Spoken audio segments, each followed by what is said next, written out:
তো এই ভিডিওটা দেখতে পাচ্ছেন আমাদের দুর্গাপুজোর উদ্বোধনে আমাদের ওয়েস্ট বেঙ্গলের সিএম যে উদ্বোধন করেছিল কটা প্যান্ডেল, তারই ভিডিও। আই থিঙ্ক আরও ভালো করে করা যেত, চাইলেই করা যেত। বছরে 365 দিন পার হয়ে গেলে তারপরে গিয়ে আবার মা আসে। এখানে হয়তো একটু শ্রদ্ধা নিয়ে একটু ভালো করে, হ্যাঁ ওনাকে অনেক কাজ করতে হয়, অনেক জায়গায় যেতে হয়, কিন্তু আই থিঙ্ক আমার মতে একটু শ্রদ্ধা নিয়ে একটু টাইম দিয়ে যদি উদ্বোধন করা যেত, তাহলে দেশের আর আমার মতন আর কটা দেশবাসী খুশি হতো।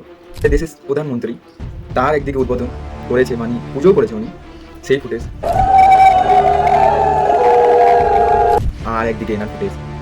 আমি কোনো ভেদভাব বা কোনো পলিটিশিয়ানের কোনো খিলাফ যাচ্ছি না, আমি শুধু এটাই বলছি পলিটিশিয়ান আলাদা আর পুজোটা সবার জন্য, ওটাও আলাদা।